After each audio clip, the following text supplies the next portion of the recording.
मङ्सिर 10 देखि 13 गतेसम्म आयोजना हुने 10औं राष्ट्रिय महाधिवेशनको उद्घाटन सत्रपछि सम्भवतः यो कुरा तपाईँ पनि मान्न तयार हुन बाध्य हुनुहुनेछ। त्यसो हो भने 10औं महाधिवेशनको तलदेखि माथिसम्म तयारी कस्तो अवस्थामा पुग्यो? अन्तिम चरणको तयारी भइरहँदा आम जनताले 10औं महाधिवेशनको यो महाकुम्भपछि राजनीतिक सन्देश के हुनेछन्, सामाजिक सन्देश के हुनेछन् र अन्तर्राष्ट्रिय रूपमा नेकपा एमालेको सन्देश के हुनेछन्, नेतृत्वको सवालमा जुन प्रश्नहरू अहिले पनि घुमिरहेको देखिन्छ के हुनेछन्, यी यावत प्रश्नहरू गर्नेछौँ।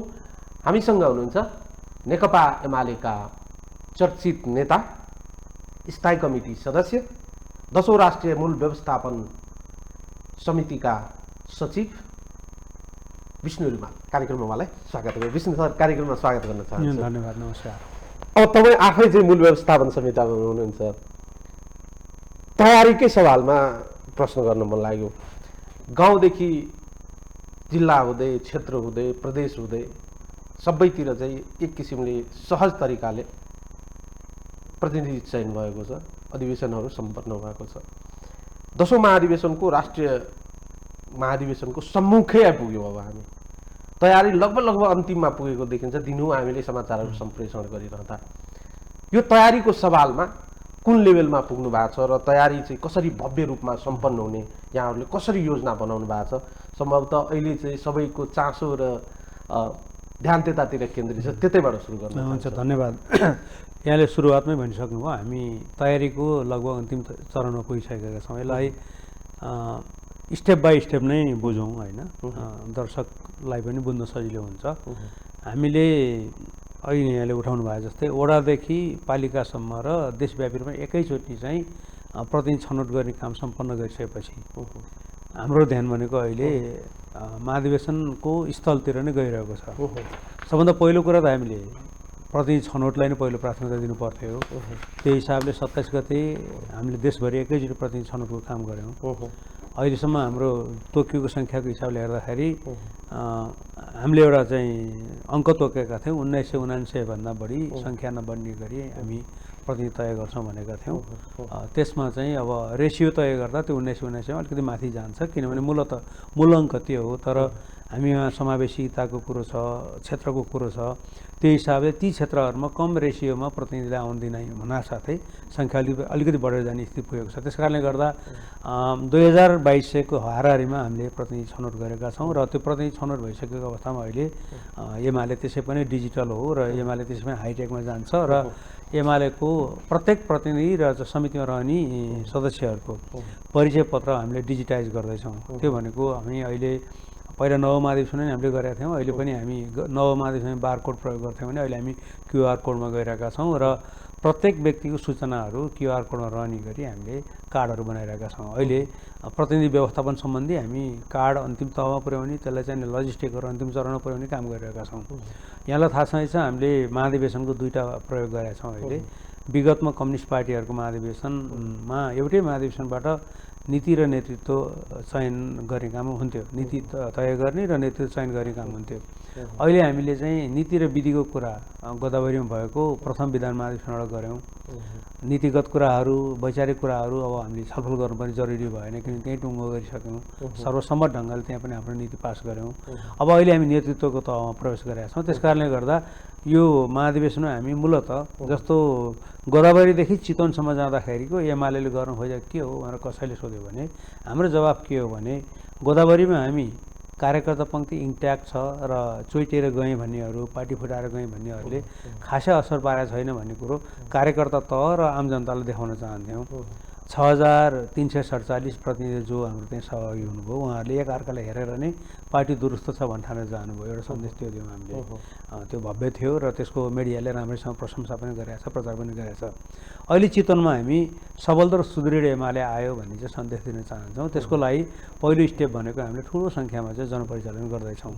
हामीले बाहिर एउटा सङ्ख्या पनि भनेका छौँ, त्योभन्दा कम सङ्ख्या हुँदैन। 5 लाखको हाराहारीमा हामीले चाहिँ 5 लाखभन्दा माथि न्यूनतम 5 लाख हुने शब्द प्रयोग गरेका छौँ। हामीले न्यूनतम रूपमा 5 लाख मानिसहरू आम रूपमा देशभरिबाट र विशेष रूपमा फोकस गरेर हामीले कोशीबाट पश्चिम र कर्णालीबाट पूर्वको बिचमा रहेको सहजताको लागि त्यहाँबाट चाहिँ ठुलो सङ्ख्यामा कार्यकर्ता र समर्थकहरूले नारायणको किनारमा जम्मा गर्दैछौँ।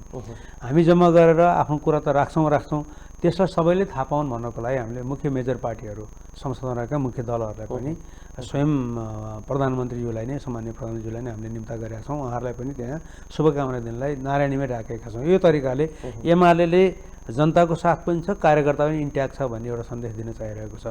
त्यसपछि जसरी हामीले वडा अधिवेशन गऱ्यौँ, जसरी हामीले पालिकाको अधिवेशन गऱ्यौँ, त्यही तरिकाले नेतृत्वमा पनि सर्वसम्मत ढङ्गले एकात्मक भावले चाहिँ हामी नेतृत्व चयन गर्ने तहमा छौँ।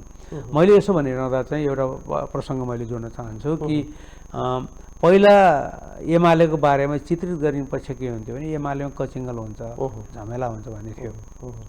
अहिले हामी बहस पनि गर्छौँ, छलफल पनि गर्छौँ, कुरा नमिलेको मतामत गर्छौँ होला, कतिपय ठाउँ निर्वाचन पनि गरेका छौँ होला, प्रतिनिधि छान्ने इत्यादिमा। तर यसको आम प्रवृत्ति भनेको चाहिँ सर्वसम्मत गर्ने, सहमतिमा एकात्मक ढङ्गले एमाले दह्रो छ, एमालेको पुनरोदय भयो है भन्ने सन्देश दिने गरी जाने तरिकामा हामी लागिरहेका छौँ। यसको लागि गर्नुपर्ने प्रचारहरूमा हामीले अहिले नयाँ तरिका प्रयोग गरेका छौँ। एउटा कुरा पहिले सुरुमै हामीले भन्यौँ, हामी अहिले एकपल्ट पोस्टर छाप्दैनौँ, पोस्टर टाँच्दैनौँ, वालिङ गर्दैनौँ, भित्ते लेखन केही पनि गर्दैनौँ, वातावरणलाई प्रदूषित गर्ने खालको काम केही पनि गर्दैनौँ। अहिले हामीलाई प्रकृतिले दिएको सहजता र प्रविधिले दिएको चाहिँ सुगमता दुईटालाई प्रयोग गरेर नयाँ ढङ्गले प्रचार प्रसारमा जान्छौँ भनेर हामीले घोषणा गऱ्यौँ। यहाँलाई थाहा नै छ, हामीले होर्डिङ बोर्डहरूलाई सदुपयोग गर्दैछौँ, डिजिटल बोर्डहरूलाई सदुपयोग गर्दैछौँ, जिङ्गलहरू प्रयोगमा ल्याइरहेका छौँ, सोसल मिडियाहरूलाई प्रयोग गरिरहेका छौँ र आम सञ्चार माध्यम र हामीलाई माया गर्ने सबै सञ्चारकर्मी साथीहरूले दिनौँ जस्तो हाम्रो सञ्चार प्रसारणमा ल्याइरहनु भएको छ। यो प्रवृत्तिलाई नै हामी स्थापित गर्न चाहन्छौँ र अरू दलहरूले पनि वातावरण प्रदूषित गर्ने काम नगरौँ, स्वस्थ ढङ्गले प्रचार प्रसार गरौँ र आफ्नो दलको सन्देश दिउँ भन्ने गर्न खोजिरहेका छौँ। प्रचारको मामिलामा हामी यसो गर्दैछौँ। त्यसपछि अर्को एउटा पाटो भनिहाल्छु अनि यहाँको म जिज्ञासा अरू केही भए त्यसमा प्रवेश गर्न चाहन्छु। आवासको लागि हामीले सौराहा छानेका छौँ, त्यहाँ हामीले खास निर्माण गर्दैनौँ, बनिरहेका होटलहरू छन्। त्यसको दुईवटा कारण छ। एउटा कोरोनापछि हाम्रो मुलुकमा अर्थतन्त्र चाहिँ अलिकति शिथिल भएको छ, हाम्रै अलिकति योगदानमा पनि त्यहाँ अर्थतन्त्र मौलाउँछ भने किन सहयोग नगरे भन्ने किसिमले हामीले चितवन छानेका हौँ। त्यहाँका होटलहरू अब मलाई लाग्छ 6-7 गतेबाट कुनै पनि होटल खाली हुनेवाला छैनन्। हामीले त 3500 बेड जति लिउँछौँ होला जम्मा जम्मी सौराहाको मात्रै, तर नारायणघाटदेखि अब मेघौलीसम्मका सबै ठाउँमा होटलहरू भरिभराउ हुन्छन्। एमालेको महाधिवेशन हेर्न चाहने धेरै मान्छे हुन्, स्वदेश विदेशका सबैले भर्नेवाला छन्। यो हिसाबले चितवनको अर्थतन्त्रलाई गतिशीलता दिनलाई पनि हामीले एउटा काम गर्नेछौँ, त्यो हिसाबले भन्ने हामीलाई लागेको छ।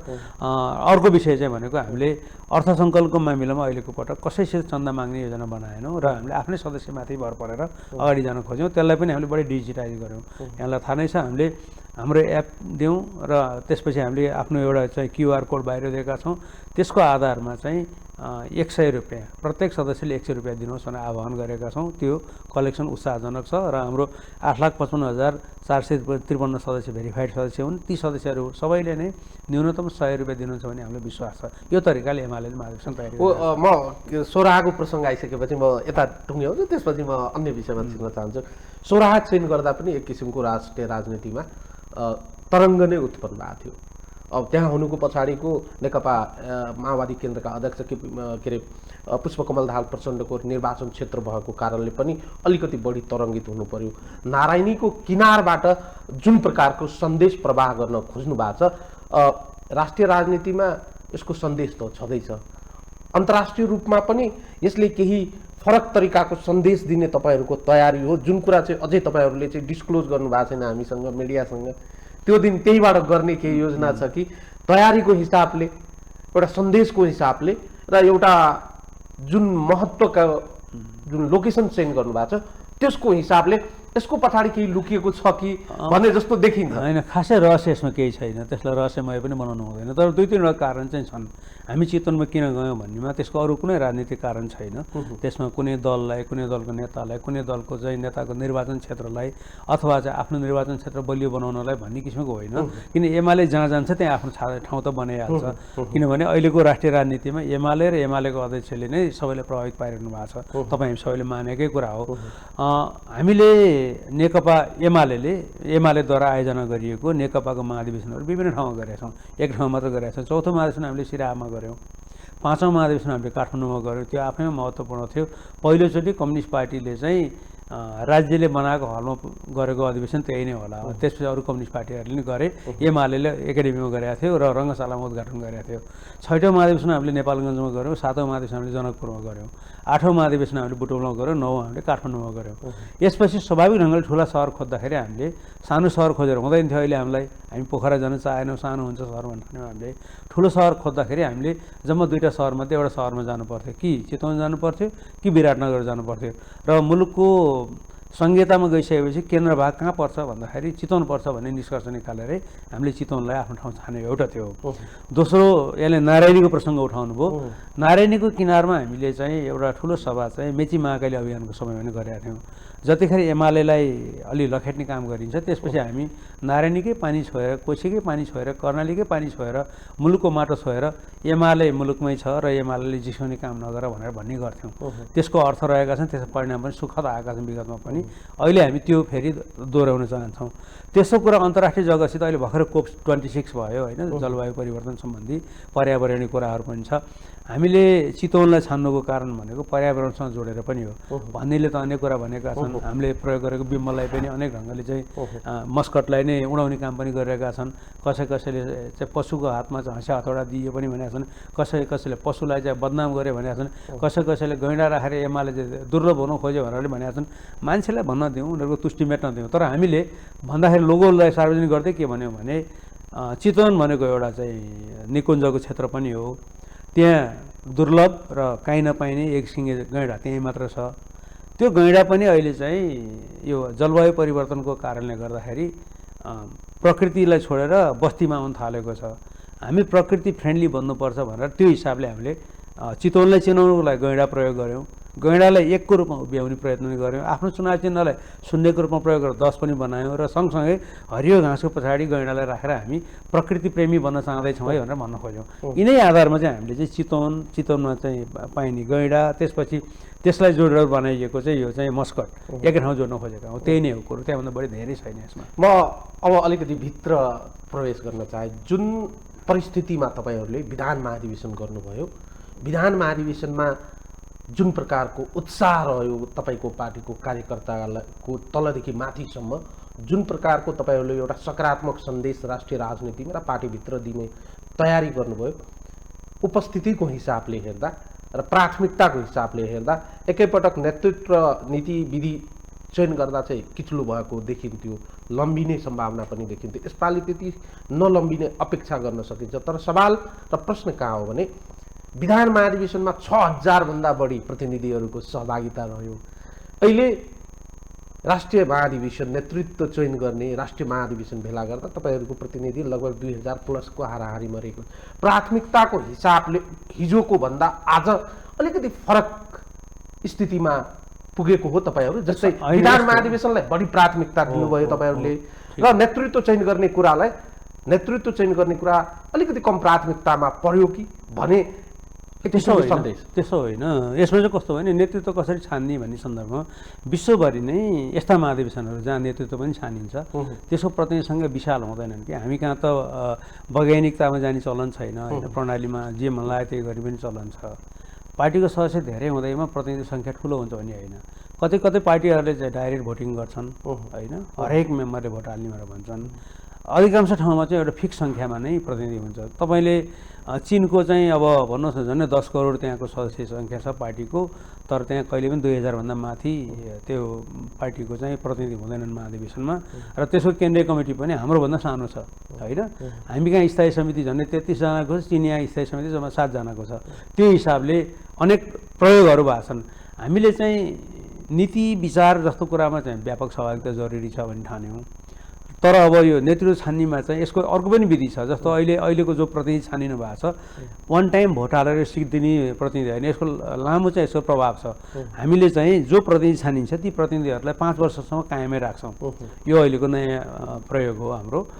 हामीले प्रतिनिधि परिषद भन्छौँ, महाधिवेशन प्रतिनिधि परिषद। जति छानिएका प्रतिनिधि छन् उनीहरू चाहिँ 3टा काम गर्छन् यिनीहरूले। अब अहिले यिनीहरूले भोट हाल्छन्, अर्कोचोटि विधान महाधिवेशन हुँदा तपाईँले ठुलो सङ्ख्या देख्नुहुन्न, त्यतिखेर यही प्रतिनिधि विधान महाधिवेशनको प्रतिनिधि हुन्छन्। त्यसपछि बिचमा यसले मध्यावधि समीक्षा गर्छ केन्द्रीय कमिटीको, त्यतिखेर नि यही नै हुन्छ, अरू कोही हुँदैन। एकचोटि छानिएको व्यक्ति 3टा काम गरेर 5 वर्ष बिदा हुन्छ र अर्को आउँछ। यो एउटा नयाँ श्रृङ्खला हामीले सुरु गर्न खोजिरहेका छौँ। यसले नेतृत्व विकासको काम गर्छ। तपाईँले हेर्नु भने हाम्रो विधानमा अहिले एउटा नयाँ व्यवस्था गरेका छौँ। जो मान्छे वार्ड कमिटीको चाहिँ अध्यक्ष बन्छ त्यो चाहिँ यो चाहिँ हाम्रो चाहिँ पालिका तहमा चाहिँ स्वत सदस्य बन्छ। पालिकाको अध्यक्ष जो बन्छ त्यो स्वत जिल्ला कमिटीको सदस्य बन्छ। जिल्ला कमिटीको जो अध्यक्ष बन्छ त्यो स्वत प्रदेश कमिटीको सदस्य बन्छ। प्रदेशको जो अध्यक्ष बन्छ स्वत त्यो चाहिँ केन्द्रीय कमिटीको सदस्य बन्छ। यो हामीले किन गर्न खोजिरहेको छौँ? इन्टर्न जस्तै हो यो। ती साथीहरू चाहिँ आफूले काम गर्ने भने माथिल्लो तहको काम कसरी हुन्छ भनेर हेरुन्, क्लोजली हेरुन् र उनीहरूले आफूलाई त्यो कमिटीमा जानलाई योग्य बनाउन् भन्ने हिसाबले नि यो विधि हामीले बसाउन खोजिरहेका छौँ। यो विधि चाहिँ त्यही नै हो। त्यस कारणले गर्दा सुरुमा विधि बनाउँदा के भाव जस्तो हुन्छ होइन, तर बसिसकेपछि मान्छेले त्यसलाई फलो गर्न थाल्छन्। जस्तो उदाहरण दिउँ न, कम्युनिस्ट पार्टीमा काहीँ पनि यो विधान अधिवेशन र यो भइरहेको पाइँदैन होइन। हामीले नवम अधिवेशन निर्णय गरे हो, यो त अहिले गरे होइन। नवम अधिवेशनमा जहाँ जुन तहको हामी प्यानल बनाएर चुनाव लडेका थियौँ त्यसको परिणाम सुखद र खराब दुवै आयो। स्थायी खालको गुटबन्दी भयो, त्यसले खराब नतिजा दियो। त्यसमा चाहिँ हामीले नीतिगत मामिलामा चाहिँ सर्वसम्मत पनि गरेका थियौँ, त्यो सुखद पक्ष थियो। त्यस सर्वसम्मत गर्दा हामीले के निर्णय गरेका थियौँ भन्दाखेरि अब चाहिँ विधान र विधि र नेतृत्वलाई दुई ठाउँमा लैजाने भनेर हामीले निर्णय गरेका थियौँ। त्यसको कारण के थियो भने मतमा हामी सबै एकै ठाउँमा थियौँ। फरक नदेखाउँदाखेरि गुटमा चाहिँ नचिनिने भयो भन्ने हिसाबले जबरजस्ती मान्छेले आफूलाई फरक मतको पक्षधर बनाइरहेको थियो। त्यस्तो गर्नु हुँदैन। नीतिको मामिला एक ठाउँमा रहौँ। प्रतिस्पर्धा त गर्ने हो नि। एमाले त एउटा त विधि नै बनाएको छ, पहल कदमी गर, त्यसमा चाहिँ एकभन्दा बढी मान्छेले पहल कदमी भेटिन्छन्, तिनीहरू बिचमा प्रतिस्पर्धा गर, प्रतिस्पर्धामा जो श्रेष्ठ हुन्छ त्यो चाहिँ नेता बन। हामीले 4वटा स्टेप पहल कदमी, प्रतिस्पर्धा, श्रेष्ठता र नेतृत्व भन्छौँ नि, त्यो त भनेकै थियौँ। त्यही विधिलाई चाहिँ व्यवस्थित ढङ्गले स्थापित गर्नको लागि हामीले नवम अधिवेशनमा नै यो विधि प्रयोग गऱ्यौँ। अहिले चाहिँ त्यसको प्रयोग पहिलोचोटि भयो, जसले गर्दाखेरि नयाँ भए जस्तो एकैचोटि 2टा महाधिवेशन भए जस्तो। म छोटो एउटा प्रतिक्रिया लिन्छु, त्यसपछि चाहिँ म अन्य अरू विषयमा पनि मसँग थुप्रै प्रश्नहरू छन्। प्रायः सबै ठाउँमा चाहिँ एक किसिमको सर्वसम्मति तरिकाले नेतृत्व चयन भएको देखियो, तलदेखि माथिसम्म। अन्य मान्छेलाई, अन्य राजनीतिक दलहरूलाई वा तपाईँले सामाजिक सञ्जालमा एक्टिभ हुनुहुन्छ हेर्नुभयो भने त्यसमाथि पनि मान्छेको चाहिँ प्रश्न रह्यो, ए हो र त्यस्तो नि सम्भव छ, सर्वसम्मति भएकै हो त भन्ने प्रश्न जुन छ, यसमाथि यो विश्वासमाथि, यो सर्वसम्मति हुने प्रक्रियामाथि पनि मान्छेले आशंकाको दृष्टिले हेर्नु, त्यसलाई पनि एक किसिमको संशयको दृष्टिकोणले विश्लेषण गर्नु, यसमा के भन्नुहुन्छ तपाईँ? यसमा धेरै त म भन्न चाहन्न। एमाले अहिले चाहिँ हाम्रो राजनीतिक एउटा पोलमा एमाले छ, त्यसको नेतृत्व केपीले गरिरहनु भएको छ, केपी ओलीले। अर्कोतिर बाँकी छन्, गठबन्धनमा छन्। त्यो गठबन्धनमा बस्नेहरूलाई एमाले गरेको कुरा हरेक कुरा च्यालेन्ज जस्तो महसुस हुन्छ कि। तपाईँले सुरुमै ओपनिङ रिमार्क्समा भन्नुभयो नि, नेपाली कङ्ग्रेसले 6 महिना अगाडि गर्नुपर्ने महाधिवेशन त्यो कानुनी र संवैधानिक प्रश्न पनि हो, ऊ विभिन्न बाहनामा सार्दै आइरहेको छ। हामीभन्दा हाम्रै समयसँग लगभग जुदाएर उसको महाधिवेशन थियो, उसले नभनिकन सारिसक्यो। त्यो पनि हुन्छ कि हुँदैन थाहा छैन होइन। यदि एमाले हुन्थ्यो भने उसलाई कानुनी संवैधानिक प्रश्न उठ्न सक्थ्यो, पार्टी दर्ता पनि खारेज हुन सक्थ्यो। नेपाली काङ्ग्रेसले त्यो लाग्दैन, त्यस कारणले गर्दा उसले मिच्यायो होला।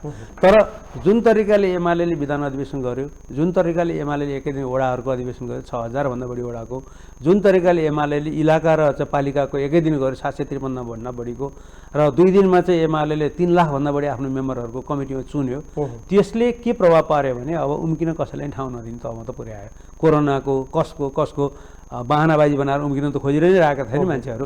यो जम्मै कारणले गर्दाखेरि अरू दलहरूलाई चाहिँ यसले हरेक एमालेको गतिविधिले चाहिँ चुनौती खडा गरिरहेको छ। म त्यो नै हो भनेर भन्न चाहन्छु।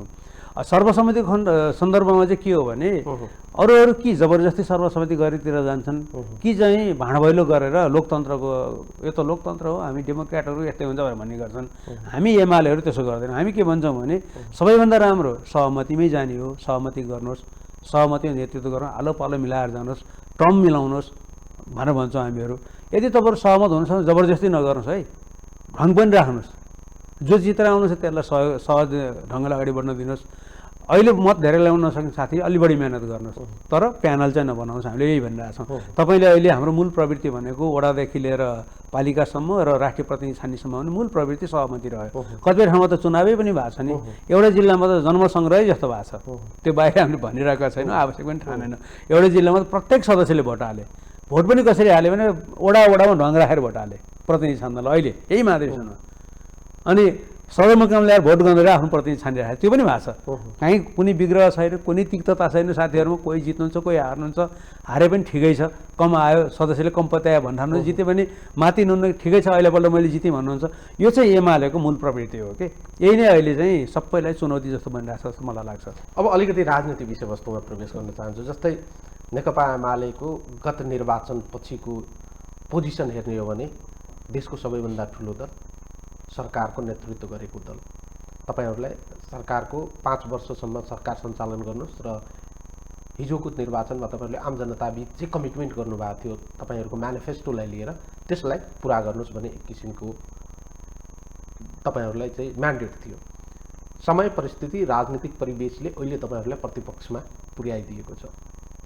संयोग कस्तो रह्यो भने नफुट्नुपर्ने स्थितिमा तपाईँहरूको पार्टी दुःखद रूपमा विभाजनको शिकार हुनु पर्यो। पार्टी एकता गरेको पाठ पनि चुटिएर गयो। केही तपाईँहरूकै लामो समयसम्म पार्टीमा त्याग बलिदान गरेका साथीहरू पनि अलग्गै ठाउँमा पुगेको स्थिति छ। यो विशिष्ट परिस्थिति र कठिन परिस्थितिमा तपाईँहरू राष्ट्रिय महाधिवेशन गर्दै हुनुहुन्छ। केही साथीहरू छोडेर गएको प्रति तपाईँहरूलाई चाहिँ आन्तरिक रूपमा वा दुःखद महसुस भएको वा एक किसिमको चिन्ता लागेको भइदिएको भयो वा मिस गरेको जस्तो स्थिति छ? होइन, जानीलाई त के मिस गर्ने र गइ नै हाल्नुभयो। उहाँहरूले गल्ती गरेर जानुभएको छ। गल्ती गर्नेप्रति त के मिस गर्ने र उहाँहरूले नचाहिँदो काम गर्नुभयो भन्नुपर्छ। जस्तो तपाईँले नाम नलिकन भन्न खोज्नुभएको माधव नेपालजी, झलनाथ खनालजीहरूको हो भने उहाँहरूले त आफ्नै घरमा आगो लगाएर हिँड्नुभयो र अर्को झुपडी बनाउनु भयो। म के भन्दिनँ भन्दाखेरि नेकपा एमालेको निर्माणमा झलनाथ खनाल, माधव नेपालहरूको भूमिकै छैन, उहाँहरूले कामै गर्नु भएन भन्दिनँ। किनभने माधव नेपाल 16-17 वर्षसम्म चाहिँ हाम्रो पार्टीको नम्बर 1 नेता भएको र अधिकांश समय डिफ्याक्टो नम्बर 1 अथवा 2 नम्बरको नेता भएर रहेको मान्छे। झलनाथ खनाल 10-12 वर्षसम्म चाहिँ उहाँ विभिन्न कहिले महासचिव रूपमा, कहिले अध्यक्ष रूपमा, कहिले दलको नेताको रूपमा, कहिले प्रधानको रूपमा हाम्रो पार्टीले नेतृत्व गरेर आउनुभएको व्यक्ति। उहाँहरूको योगदान रहेन म भन्दिनँ। आफैले बनाएको घर आफ्नो निजी स्वार्थ र कुण्ठा पुरा भएन भने आगो लगाएर उहाँहरू जानुभयो, बेठिक गर्नुभयो। इतिहासले उहाँहरूलाई क्षमता गर्नेवाला छैन नि। त्यसमा चाहिँ म यति मात्रै कमेन्ट गर्न चाहन्छु।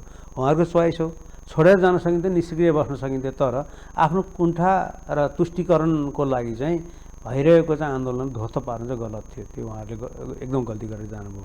सुरुमा यहाँले उठाउनु भएको विषयमा म जोड्न चाहन्छु।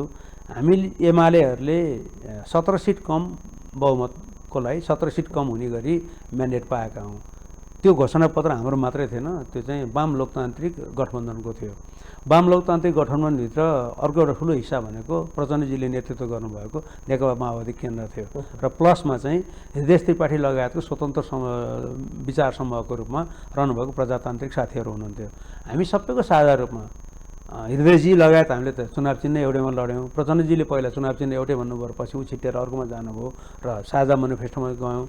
जनतालाई गएर मुलुकको अहिलेको आवश्यकता भनेको स्थिरता हो, राजनीतिक परिवर्तन गर्नु। हामीलाई स्थिरता दिनुहोस्, तपाईँहरूलाई विकास दिन्छौँ, समृद्धि दिन्छौँ, समृद्ध नेपाल, सुखी नेपालीको राष्ट्रिय आकाङ्क्षा पुरा गर्छौँ र हामी हिँड्यौँ होइन। त्यसअनुसारै सरकार बनायौँ र त्यही अनुसारको मेहनत पनि गरेको हो। तपाईँले हेर्नु भने परिणाममै पनि देखिन्छ समृद्धिका चाहिँ झलकहरू। भुइँचालोले ध्वस्त भएका चाहिँ धेरै चिजहरू पुनर्निर्माण भएका छन्, सेलिब्रेट नै गर्दछ यही सरकारको नेतृत्वमा, यही गठबन्धन सरकारको नेतृत्वमा। यही महिनामा मङ्सिर महिनामै अन्तर्राष्ट्रिय सम्मेलन गरेर हामीले राम्रो काम गरेर सेलिब्रेट गरिँदैछ। त्यसको श्रेय त सम्भवतः केपी ओलीकै सरकारलाई जानुपर्थ्यो होला। 9 लाखभन्दा बढी निजी आवासहरू बनेका छन्, अग्लो धरारा बनेको छ, रानी पोखरी बनेको छ, दरबार हाई स्कुल बनेको छ, अरू चाहिँ पुरातात्विक महत्त्वका चाहिँ वस्तुहरू चाहिँ खडा भएका छन्। इभन ढलेको सिंहदरबारबाटै प्रधानमन्त्रीको कार्यालय चलिरहेको छ। यी जम्मै हामीले गऱ्यौँ। त्यो बाहेक सडक चौडा गरिँदेखि लिएर अरू इन्फ्रास्ट्रक्चरको काम पनि हामीले गऱ्यौँ होइन। यी जम्मै कुराहरू त हामीले गरेको कमिटमेन्ट अन्तर्गत गर्दै थियौँ। यही नै आफ्नै साथीहरूलाई पचेन, गठबन्धन रहनुभएको प्रचण्डजीलाई पचेन। प्रचण्डजीलाई उचाल्ने काममा माधव नेपालजीलाई एकदम त्यसमै उहाँलाई जाँगर लाग्यो। आफ्नो पार्टी, आफ्नो सरकार, आफ्नो प्रधानमन्त्री, आफ्नो अध्यक्षको समर्थन गर्नुभन्दा पनि उहाँलाई चाहिँ त्यसमै राँको लाउने उचाल्नेमा उहाँलाई रहर हुन थाल्यो। जसको कारणले गर्दा हामी यो दुर्गतिमा आइपुग्नु पर्यो। अब अहिले स्थिति के छ भने जुन घोषणापत्र बोकेर साथीहरू चुनाव लड्नुभयो त्यो घोषणापत्रलाई रद्दीमा फ्याँकिदिनु भयो, हाम्रो जिम्मामा छोडिदिनु भयो होइन अर्को भाषामा भन्दा। अनि जुन घोषणापत्रको उहाँहरूले खण्डन गरेर चुनावमा भोट माग्नुभयो त्यही घोषणापत्रवालाको पछि लाएर दौडिनु भएको छ। यो चाहिँ हाम्रो राजनीतिको विसङ्गति र विडम्बनापूर्ण पक्ष हो भन्ने मलाई लाग्छ। म छोटो ब्रेक लिन चाहन्छु, त्यसपछि फेरि पनि यहाँसँग संवाद जारी राख्छु। दर्शकहरू, छोटो व्यावसायिक विश्रामको लागि जान चाहन्छु। नेकपा एमालेका नेता, स्थायी कमिटी सदस्य र 10औं राष्ट्रिय महाधिवेशन मूल व्यवस्थापन समितिका सचिव विष्णु रिमालसँग फेरि पनि लागौँ उहाँसँग। ब्रेक अगाडि एक ठाउँमा पुगेका थियौँ, फेरि त्यहीबाट जोड्न चाहन्छु। जस्तै नेतृत्वको सवालमा एउटा प्रश्न अझै पनि छ। यतिका विधि भयो, नेकपा एमालेमा यतिका घटनाहरू भए, अझै पनि सेन्टर ठाउँमा चाहिँ वर्तमान अध्यक्ष केपी शर्मा ओली हुनुहुन्छ। 10औं महाधिवेशनमा निर्विकल्प अध्यक्षको रूपमा उहाँ अहिले देखिनु भएको छ। कतिपय नेताहरूले चाहिँ म अध्यक्षको उम्मेदवारी दिन्छु भनेर बताइरहँदा पनि त्यो अहिले भनिराख्या मात्रै हो जस्तो देखिन्छ। त्यो लेभलको तयारी देखिँदैन, वा चुनावमै जाने स्थिति बन्यो भने पनि सम्भवतः त्यति चाहिँ उपयुक्त हुँदैन कि जस्तो पनि देखिन्छ। यस अर्थमा पुनः अध्यक्षमा केपी शर्मा ओलीलाई नै दोहोऱ्याएर लैजाने कुरामा हिजोका दिनमा जुन किसिमका आरोप प्रत्यारोपहरू उहाँमाथि, जुन किसिमका लान्छनाहरू विपक्षीहरूले लगाए, ती लान्छना, ती जनताका विश्वास, ती भरोसाहरूलाई फेरि उहाँलाई नै अगाडि सारेर नेतृत्वमा विश्वास आर्जन गर्न कठिन हुन्छ, वा यो विषय सुस्पष्ट रूपमा तपाईँहरू एकपटक पुनः उहाँलाई बोकेर पुनः आम जनताकोमा जाने निश्चय गरिसक्नु भएको छ? यसमा तीनटा कुरा चाहिँ म राख्न चाहन्छु। पहिलो कुरा त एमालेको सन्दर्भमा केपी शर्मा ओलीको सवालमा, अहिले 10औं महाधिवेशनको सवालमा उहाँको विकल्पमा कोही पनि हाम्रो कार्यकर्ता प्रतिनिधिहरू जानुहुन्छ भने मलाई लाग्दैन। त्यसको कारण के हो भने अहिले सारा मुलुक एकातिर, केपी ओली एकातिर भएकोले नि हामी त युद्धमा छौँ नि। एमाले त घेराबन्दीमा छ, हामीलाई त जबरजस्ती निकालिएको सरकारबाट, अदालतबाट परमादेश गराइ निकालिएका हौँ हामी त सरकारबाट। त्यस्तो स्थितिमा चाहिँ घेराबन्दीमा रहेको बेलामा आफ्नो कमान्डर जो हो त्यसलाई चाहिँ डिथ्रोन गरेर त्यसलाई हटाएर अर्को कमान्डरको खोजीमा कुनै पनि सेनाका सिपाहीहरू लाग्दैनन्। एमाले पनि आफ्नो अहिले नम्बर 1 नेतालाई त्यो हिसाबले चाहिँ तलमाथि पारेर लडाइँ जित्ने चाहिँ विश्वासै गर्दैन। एमालेको सन्दर्भमा त त्यसमा विकल्प कसैले सोध्छन् जस्तो लाग्दैन। सबै साथीहरूले आफ्नो स्पेस खोज्नु होला, त्यो अर्कै कुरा हो। तर केपी ओलीको विकल्पमा एमाले जनहरू त जाँदैनन्। तर मलाई के लाग्छ भने यो सन्दर्भमा एमाले मात्रै होइन, गैर एमालेहरू पनि यतिखेर चाहिँ केपी ओली नै एमालेको चाहिँ अध्यक्ष बन्नुपर्छ भन्ने सोचिरहेका छन्। त्यसको कारण के हो भन्दाखेरि जे आरोप तपाईँले अहिले प्रसङ्गवश राख्नुभयो नि, लगाएका आरोपहरू केपी ओलीले टेस्ट गर्नुहुन्छ। अब एमालेको अध्यक्ष भएर पार्टीले लिड गर्नुहुन्छ र एमालेको अध्यक्षको नाताले आगामी चुनावमा उहाँले चाहिँ नेतृत्व गर्नुहुन्छ र उहाँले आफूले प्रधानमन्त्री हुँदा गरेका कामहरू जनताको सामु राख्नुहुन्छ र फेरि आफ्नो नयाँ घोषणापत्रमा मत दिनुहोस् भनेर जनताले भन्नुहुन्छ। त्यो किन भन्नुहुन्छ भन्दाखेरि यदि केपी ओलीले गलत गर्नुभएको रहेछ मुलुकलाई भनेदेखि उहाँले त्यहाँ फेस गर्नु पर्यो। उहाँकै कारणले एमालेले हार्नु पर्ला। होइन, उहाँले भनेको कुरा सही रहेछ भने त फेरि जनताले उहाँलाई नै विश्वास गर्ने भए। त्यो टेस्ट गर्ने हक अहिले एमालेमा केपी ओलीको नेतृत्वमा हुनुपर्छ। किनभने त्यो हक चाहिँ केपी ओलीलाई दिएन भने उहाँप्रति न्याय हुँदैन। गैर एमालेहरूले यसरी सोचिरहेका होलान् भन्ने म ठान्दछु। त्यस कारणले गर्दाखेरि के हुन्छ त 10औं महाधिवेशनमा चाहिँ एमालेको अध्यक्ष भन्दाखेरि त्यसमा प्रश्नै नगर्दा हुन्छ भन्ने मेरो जवाब विभिन्न ठाउँ दिने गरेको छु। यद्यपि म यसो भनिरहँदा एउटा वैधानिक कुरा चाहिँ भन्ने गर्छु कि सार्वभौम अधिकार भएका प्रतिनिधिहरूको हकमा मैले अङ्कुश त लगाउन खोजेको होइन। म पनि एउटा प्रतिनिधि भएको नाताले मेरो विश्वास चाहिँ के हो भने केपी ओलीको विपक्षमा एमालेहरू कोही पनि जाँदैनन्। एउटा पाटो यो हो। दोस्रो पाटो, मलाई यो प्रश्न चाहिँ मिडियाबाट अरू करबाट उठाउनु चाहिँ अलिकति चाहिँ असान्दर्भिक अथवा चाहिँ कहिलेकाहीँ चाहिँ अमिल्दो किन लाग्छ भने कतिपय पार्टीमा नि वर्षौँदेखि एउटै व्यक्ति चाहिँ नेतृत्वमा अल्झिरहेको छ। जस्तो मैले उदाहरण दिएर भन्ने गर्छु, नेपाली कङ्ग्रेस पार्टीमा लामै समयदेखि शेरबहादुर देउवाजी सभापति हुनुहुन्छ र उहाँ अहिले 75 माथि हुनुहुन्छ, सायद 78 वर्षको हुनुहुन्छ शेरबहादुर दाई, होइन? अनि उहाँलाई अहिले पनि युवा मानिन्छ। अनि उहाँ किन दोहोऱ्याउने भन्नेमा प्रश्न उठ्दैन के। मिडियामा छलफल हुँदा के हुन्छ भने शेरबहादुरले जित्नुहुन्छ कि हार्नुहुन्छ बाट सुरु हुन्छ। उहाँ हुँदैन, उठ्न भनिँदैन कि उहाँ चाहिँ जित्नु छ कि हार्नुहुन्छ अब जान्छ। माओवादी केन्द्रमा 30औं वर्षदेखि प्रचण्डजी नै नम्बर 1 नेता हुनुहुन्छ, होइन? अनि प्रचण्डजीले चाहिँ कसलाई चाहिँ नेतृत्व हस्तान्तरण गर्नुहुन्छ, क्वेसन उठ्दैन। प्रचण्डजी चाहिँ कहिले फेरि दोहोरिएर फेरि त्यो माओवादी पार्टीको चाहिँ माओवादी केन्द्रको अध्यक्ष बन्नुहुन्छ, त्यो हिसाबले प्रश्न उठ्छ। माधव नेपालजीको पनि त्यही होला, उहाँले एउटा नयाँ पार्टी बनाउनु भएको छ अहिले, होइन? अब अघि नै मैले भनिसकेको छु प्रसङ्ग भयो 17 वर्षसम्म नम्बर 1 हुनुभयो, अधिकांश समय उहाँ चाहिँ अब नम्बर 2 भएर डिफ्याक्टो लिडर भएर रहनुभयो। उहाँको तिर्खा मेटिएको छैन। अनि उहाँकै नेतृत्वमा कसरी चल्छ र किन कुनै समय एमाले त फेदमै पुगेको थियो उहाँको नेतृत्वमा, फेदमै पुगेको राजीनामा दिनुभएको थियो उहाँको नेतृत्वमा गएर जितौँला र हामी भनेर न त्यहाँ बसेर जाने हामीलाई छोडेर जाने न त्यसरी हिसाब गरेका छन्, न अरूले क्वेसन उठाउँछन्। उनीहरूको सन्दर्भमा यो उठ्दैन। अनि वाइ केपी ओली वाइ एमाले भन्ने चाहिँ अलिकति हामी एमाले जनलाई चाहिँ अलि अनौठो लाग्छ। त्यसको कारण चाहिँ म कसरी खोज्ने गर्छु भने एमालेको केपी ओलीको विरुद्ध चाहिँ एउटा मुहिम चाहिँ आजदेखि सुरु भएको होइन।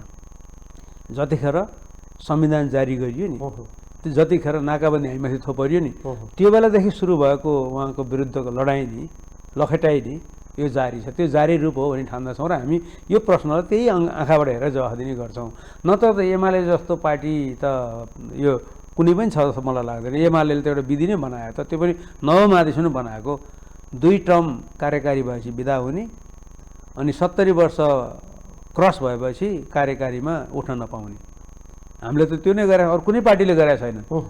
हाम्रो पार्टीमा त केन्द्रीय कमिटीमै पनि 70 वर्ष नआएपछि कोही पनि उठ्दैनन्। अब हाम्रो त वैधानिक व्यवस्था छ। जुन पार्टीले टर्म सिस्टम राखेको छ, एज लिमिट राखेको छ, त्यसको बारेमा चाहिँ त्यसको अध्यक्षको बारेमा चाहिँ उहाँ नै दोहोऱ्याउने हो र अस्ति एकचोटि भए होइन र भनिरहेको क्वेसन उठ्छ। जसले छोड्ने नामै लिँदैन, म नराम्रो शब्द प्रयोग गर्न चाहन्न, आफ्नो जीवनकालभरि त्यही पदमा बस्न चाहन्छ अरू पार्टीमा, तिनीहरूको बारेमा चाहिँ क्वेसन उठ्दैन। यो चाहिँ अलिकति कता नमिल्दो जस्तो, अलिक विसङ्गति जस्तो मलाई लाग्छ। मैले यो प्रसङ्गवश मात्रै जोडेको। अब यहीसँगै के प्रश्न आउँछ भने पार्टी त विशिष्ट परिस्थितिबाट अगाडि बढेको छ। एकातिर चाहिँ पार्टी तत्कालीन अवस्थामा नेकपा भन्दा माओवादीबाट अहिले नेकपा एमालेमै रहिरहनुभएका केही वरिष्ठ नेताहरू पनि हुनुहुन्छ, उहाँहरूको व्यवस्थापनको एउटा सवाल नेतृत्वमा।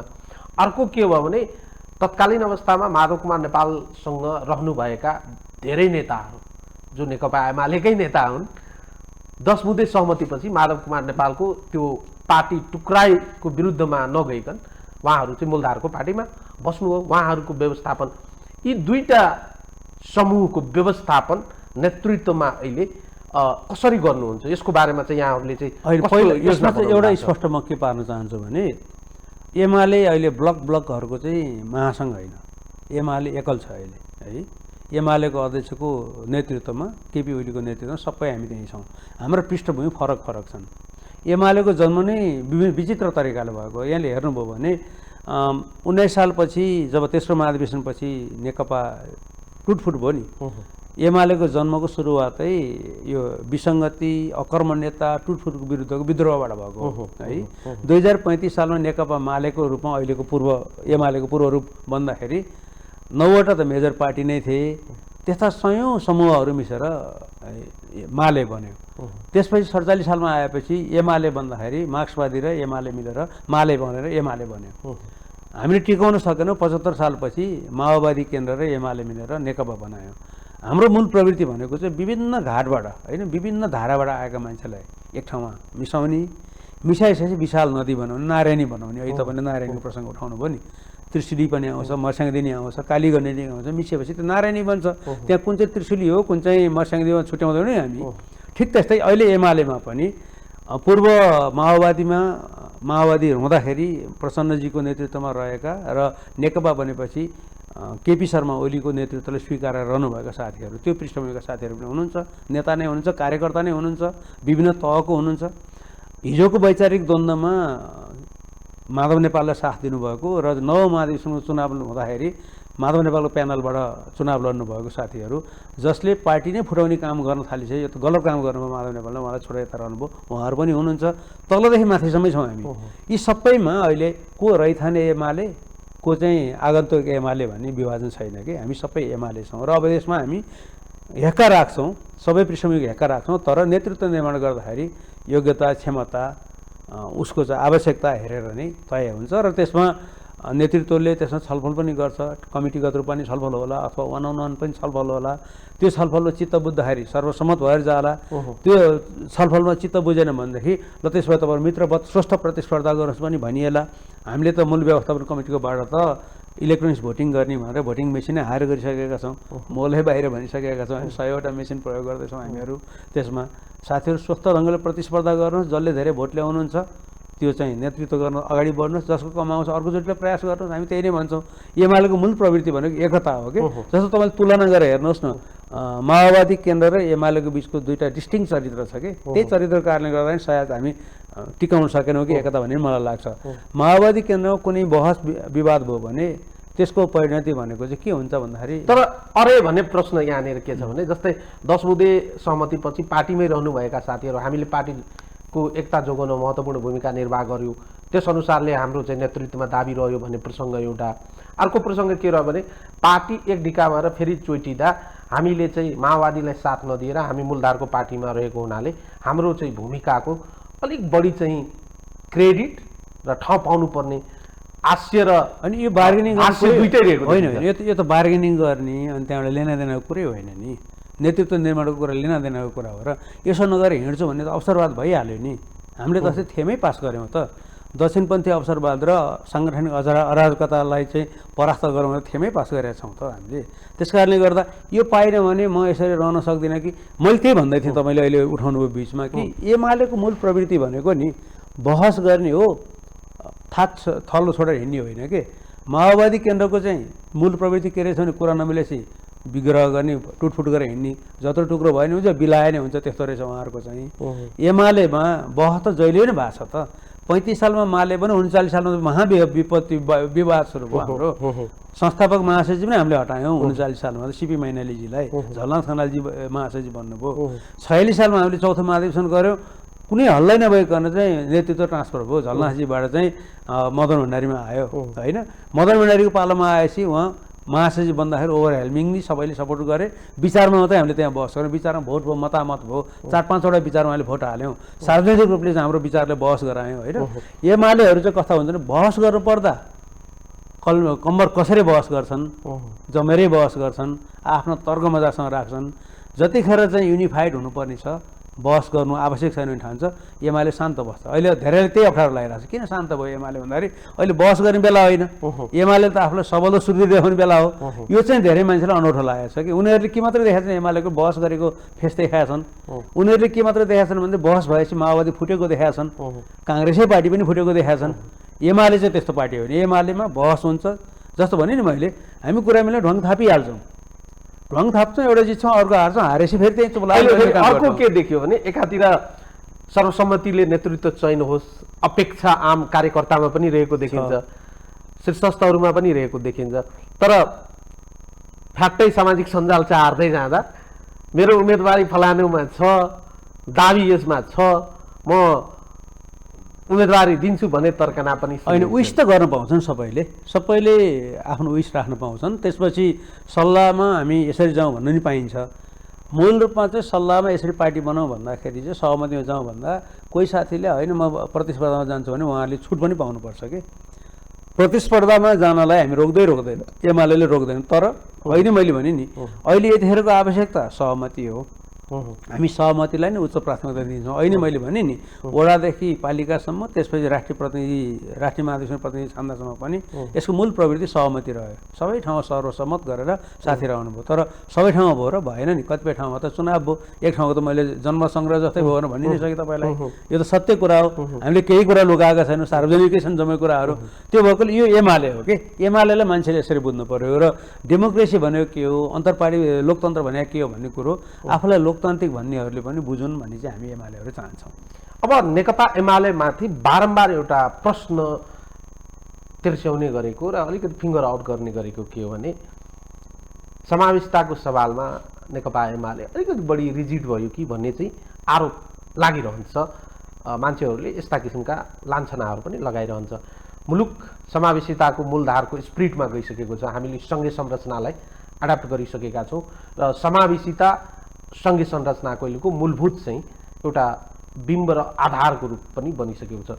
पार्टी संरचनामा पनि समावेशिताको सवालमा एकदमै किन्तु परन्तु र अथवा नगरिकन समावेशितालाई कसरी प्राथमिकतामा राख्नु भएको छ र यो अब चाहिँ लागू हुन्छ, यसमा क्लस्टर वाइज, क्षेत्र वाइज वा अन्य कम्युनिटी वाइज सबैले कसरी समेट्नु? यस्तो हुन्छ, यसमा चाहिँ कस्तो भने हामीले यो नवमाधिवेशन प्र्याक्टिस गरिसकेको नगरे होइन। एमालेलाई बदनाम गर्नु र एमालेलाई तल पार्नको लागि फैलाएको हल्लाको डङ्गुरी छोप्या मात्रै हो। अहिले पनि भन्नुहोस् न, ल म तपाईँलाई केही तथ्याङ्कको आधारमा बोल्छु।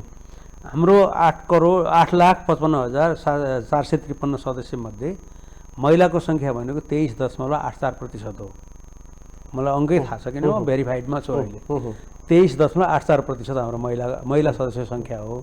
तर हाम्रो प्रतिनिधि अहिले कति आउँदै हुनुहुन्छ भने अनाइने हेर्नु 36% आउँदै हुनुहुन्छ। 23% मात्रै आउँदै हुनुहुन्न, 1/3 मात्रै आउँदै हुनु, 1/3 भन्दा बढी महिला आउँदै हुनुहुन्छ। हामीले 225 सदस्य केन्द्रीय कमिटीमा पर्फेक्टली 1/3 भनेको 75 जना, कम्तीमा 75 जना महिलालाई निर्वाचित गर्छौँ। हामीले त्यही अनुसारको निर्वाचन क्षेत्र बनाउने निर्णय गरेका छौँ र हाम्रो निर्वाचन आयोगले एमालेको निर्वाचन आयोगले त्यही अनुसार गृह कार्य गरिरहेछ। हाम्रो समावेशिता तपाईँले भन्नु संविधानले तोकेको समावेशितामा पर्सेन्टेज छुट्टिएको छन् होइन। त्यसमा आदिवासी जनजातिको क्लस्टर छ, त्यसमा पिछडिएको क्षेत्रको क्लस्टर छ, निश्चित जिल्लालाई तोकेको छ। त्यसमा थारू कम्युनिटी अहिले मधेसीबाट छुट्याइएको छ, मधेसी कम्युनिटी छ, त्यसपछि गएपछि दलितको कम्युनिटी छ। यी 5वटा कम्युनिटी भयो। हामीले खसारे कम्युनिटी राख्यौँ, त्यसलाई खुला हुन छोडिदिउँ त्यसलाई। त्यो कम्युनिटीमा खसारे कम्युनिटीबाट जोसुकै पनि लड्न सक्छन्। तर यो 5वटा क्लस्टरमा संविधानले तोकेको प्रतिशतको आधारमा चाहिँ 225 मध्येको चुनाव लड्छन् र प्रत्येक क्लस्टरमा फेरि 1/3 महिला ग्यारेन्टी गरेका छौँ हामीले। त्यो हिसाबले हेर्दाखेरि त हामीभन्दा भोलि तपाईँले 10औं महाधिवेशनपछि हेर्नुहुन्छ, हामीभन्दा वैज्ञानिक तरिकाले संविधानले तोकेको समावेशिताले स्वीकार गर्ने पार्टी पाउनु मुस्किल हुन्छ नेपालमा। अरू महिलाको सन्दर्भमा हामी त्यसै पनि पर्फेक्ट भइहाल्छौँ। जात जाति र क्षेत्रगतको हिसाबमा त्यो रहन्छ। सँगसँगै हामीले फेरि के पनि गर्दैछौँ भने त्यतिले पनि पुग्दैन। कहिलेकाहीँ के हुन्छ भने कोही व्यक्ति प्रदेशमा साह्रै लोकप्रिय भइरहेको हुनसक्छ, तर होलसोल नेपालमा हेर्दाखेरि उसको नम्बर तल परिरहेको हुन्छ। सबै कार्यकर्ताले नचिने हुनसक्छ नि, आफ्नो प्रदेशमा पपुलर छ त्यो, तर प्रदेश बाहिर गएपछि उसलाई अरूले नचिने हुनसक्छ।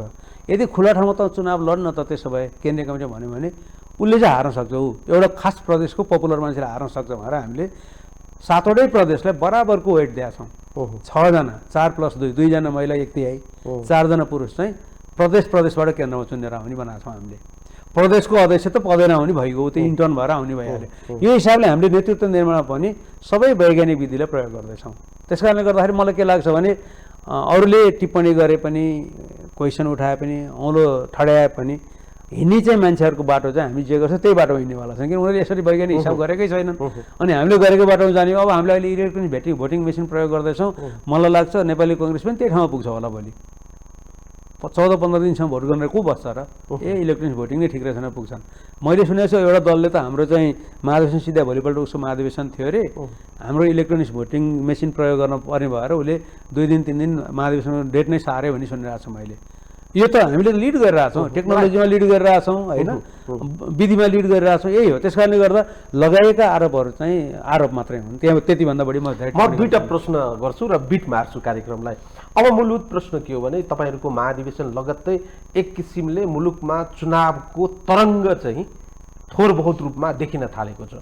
ढिलो चाँडो 1 वर्षभित्र लगभग 3 तहको निर्वाचन हुने गर्नुपर्ने बाध्यात्मक संवैधानिक हामी सामु आइपुग्छ। यस अर्थमा हेर्दा महाधिवेशन सक्ने लगत्तै यसले चाहिँ निर्वाचनको तयारीको सवालमा स्थानीय तह, राष्ट्रिय सभा, प्रदेश र सङ्घको निर्वाचनको सवालमा होमिनुपर्ने शङ्खनाद तपाईँहरू गर्नुहुन्छ? त्यो त गरि नै सकेका छौँ। जस्तो पहिला सुरुमा हामीले चाहिँ अहिले पालिका र वडाको अधिवेशन किन गऱ्यौँ र जिल्लाको र प्रदेशको अधिवेशन किन गरेनौँ भन्दाखेरि कुनै पनि समयमा चाहिँ पालिका तहको चुनाव हुने हो भने, किनभने हामीले त फागुन कटाउनु त मिल्दैन संवैधानिक हिसाबले भन्ने हो भने त चैतको पहिलो हप्तासम्म त रिजल्ट नै आइसक्नुपर्छ। वैशाखको 31 गते अथवा जेठको चाहिँ 4-5 गतेभित्रमा त नेतृत्व नै हस्तान्तरण गर्नुपर्छ। हाम्रो संविधानले त्यही भन्छ। यदि यो सरकारले संविधान उल्लङ्घन गरेन भने होइन, त्यो भएकोले हामीले ढिलो होला भन्ने हिसाबले वडा र पालिकाको त अधिवेशन गरिसक्यो। त्यहाँ हाम्रो नेतृत्व दुरुस्त छ, ऊ त हरेक चुनौती सामना गर्न तयार भइसक्यो। राष्ट्रिय सभा त पुरानो म्यान्डेटको चुनाव हो, त्यसमा हाम्रो केही गर्नु छैन। पुरानो म्यान्डेट अनुसार चुनिएका मान्छेले भोट हाल्यो, इन्डाइरेक्ट भोट हो। जो उछिटेर गएका छन् तिनले भोट हाल्दैनन्, हामीसित रहेका मान्छेले हामीलाई भोट हाल्छन्। त्यसको परिणाम हामीलाई अहिले नै थाहा हुन्छ। त्यो अहिलेको जनादेश नभएर पहिलेको जनादेश भएकोले त्यसमा बोल्नै परेन। त्यसपछि हामी पुस महिना नाङ्नै दिँदैनौँ, हाम्रो जिल्ला अधिवेशन गर्छौँ, एकै दिन गर्छौँ देशभरि। अहिले अरूलाई नि प्रेसर परेको छ नि, तपाईँले कतिको ख्याल गर्नुभएको छ। एमाले एकै दिन 6 लाखभन्दा बढी चाहिँ वडाको अधिवेशन गर्यो, एकै दिन चाहिँ एमाले 753 भन्दा बढी चाहिँ पालिका र इलाकाको अधिवेशन गर्यो भने चाहिँ अरूहरूले पनि त्यति ठुलो पैमानामा होइन, तर केही जिल्लामा एकैचोटि गर्न थालेको छ। न त पालो गर्दै हिँड्थ्यो नि, हामी त्यहाँ पनि लिड गरिरहेछौँ नि। हामी पुसभित्र नै जिल्ला अधिवेशन गरिसक्छौँ। जिल्ला अधिवेशन सिद्धिनासाथ हामी प्रदेशको अधिवेशन नै सिद्ध्याउँछौँ। हामी अधिवेशन र चाहिँ चुनावको तयारी सँगसँगै लिएर जान्छौँ र जो साथीहरू त्यहाँबाट चाहिँ आफूलाई सक्षम देखाउँदै आउनुहुन्छ ती सबै साथीहरू जनअनुमोदित हुने क्रममा नै अगाडि बढ्नुहुन्छ। यो हिसाबले एमाले त एउटा फर्मुलै के बनाइसक्यो भने जनअनुमोदित जनआधारित कार्यकर्ताको पार्टीको रूपबाट हामी अगाडि जानुपर्छ र जनताको भावना र जनताको इच्छाभन्दा बाहिर रहेर पार्टी चल्न सक्दैन। हाम्रो त निष्कर्षै छ नि, त्यही हिसाबले आफूलाई तयार गर्छौँ। मैले सुरुमा नि भनेको थिएँ, हामी 12 गते हाम्रो अधिवेशन सकिन्छ, 13 गते त्यहाँबाट फर्किँदाखेरि सबल र सुदृढ एमाले हरेक चुनौती सामना गर्न सक्षम छ भनेर हामी त्यहाँबाट फर्किन्छौँ। तपाईँको उम्मेदवारी या तपाईँको दाबी 10औं महाधिवेशनमा कुनै पदमा रहन्छ कि रहँदैन? यो चाहिँ टिमको कुरा हो होइन। मैले जहिले पनि एउटै मात्रै कुरा भन्ने गरेको छु। यस्तो प्रश्न आउँदाखेरि अहिले हामीले अध्यक्ष केपी शर्मा ओलीले बनाउँछौँ, यो चाहिँ डिक्लेयर हो। अरू चाहिँ टिममा बसेर सल्लाह गरेर जे हुन्छ त्यही गर्ने हो। टिमका साथीहरूले तपाईँ केन्द्रीय कमिटीमा बस्नु पर्दैन, अहिले बाहिर बस्नु भने मलाई आपत्ति हुँदैन। माथि उक्लिने मात्रै होइन, तल्लो ओर्लिन पनि तयार हुनुपर्छ। पार्टी बनाउने हो भने, किनभने कतिपय देशहरूमा त पार्टीहरूको चाहिँ एउटा महाधिवेशन र अर्को महाधिवेशन जाँदाखेरि निश्चित सङ्ख्याका मान्छेहरू चाहिँ रिटायर हुने पनि हुन्छन्। चिनिया कम्युनिस्ट पार्टीले हरेक महाधिवेशनमा 40% चाहिँ हटाउँछ, पुरानोलाई हटाएर नयाँ ल्याउँछ। हाम्रो पनि त्यो आवश्यकता छ, किन हाम्रो एमालेमा पनि 4वटा पुस्ता चाहिँ अहिले सक्रिय छ है। तपाईँले हेर्नुभयो भने 35 सालभन्दा अघिल्लो पुस्ता अहिले ड्राइभिङ सिटमा छ। 35 साल पछि आएको पुस्ता अहिले चाहिँ ब्याकबोनको रूपमा मेरुदण्डको रूपमा काम गरिरहेछ। त्यसपछि तपाईँले 46 सालको हाराहारी जन्मिएको पुस्ता अहिले गतिशील भएर दौडिरहेछ। हुँदा 62-63को आन्दोलनपछि आएको पुस्ताहरू पनि अहिले पार्टीमा चाहिँ गतिशील हुन थालिसकेका छन्। 4वै पुस्तालाई यथोचित स्थान दिनुपर्ने र चाहिँ सम्मानजनक ढङ्गले पाका पुस्ताहरूले अभिभावकको भूमिका खेल्नुपर्ने त अब हामी पुगेको कारणले गर्दा हाम्रो एमालेको केन्द्रीय कमिटी म लगायत सबै साथीहरू नै पनि साझा सहमति जे हुन्छ त्यसमै जाने भन्नेमा छौँ। आकाङ्क्षा यो राख्ने म यो भयो बस्छु नत्र बस्दिनँ भन्ने हामी कसैको हुँदैन। अहिले त्यही तरिकाले एमाले जान्छ होला। अन्त्यमा तपाईँहरूको यो 10औं महाधिवेशन भव्य र सभ्य तरिकाले सम्पन्न होस्, शुभकामना र शुभेच्छा छ हाम्रो तर्फबाट। तपाईँलाई मैले केही सोध्नुपर्ने छुटाएको छु भने कृपया राख्नुहोस्, म बिट मार्छु। त्यसपछि पहिला म यहाँलाई धन्यवाद दिन चाहन्छु। अहिले महाधिवेशनको समयमा यहाँले आमन्त्रण गर्नुभयो र मैले तपाईँ मार्फत श्रोताहरूलाई र आम देशवासीलाई केही कुरा भन्न पाएँ। हाम्रो महाधिवेशन भव्य रूपमा हुँदैछ र हाम्रो महाधिवेशनलाई सबैले शुभेच्छा प्रकट गरिरहनु भएको छ। शुभेच्छा प्रकट गरिदिनुहोस्। एमालेलाई के हुँदैछ, एमालेमा विभाजन आयो कि एमाले तलमाथि पर्ने भयो भने चिन्ता नलिनुहोस्। एमालेमा केही पनि हुँदैन। एमाले सुदृढ सबल भएर अगाडि आउनेछ। हिजो हामीले जनताको सामु जे कबुल गरेका थियौँ त्यो पुरा गर्न फेरि हामी जनादेश लिन तपाईँहरूको बिचमा आउँदैछौँ जनताको सामु र फेरि सबल एमाले मुलुकलाई चाहिँ नेतृत्व गर्छ। म यति मात्रै भन्न चाहन्छु। धन्यवाद। हस्त धन्यवाद समय र संवादको लागि। धन्यवाद। दर्शकहरू, उहाँ हुनुहुन्थ्यो नेकपा एमालेका नेता, स्थायी कमिटी सदस्य, 10औं राष्ट्रिय महाधिवेशन मूल व्यवस्थापन समितिका सचिव विष्णु रिमाल। आजको लागि यो सन्दर्भ यति नै। सम्पूर्ण युनिट लगायत मलाई पनि बिदा दिनुहोस्। नमस्कार।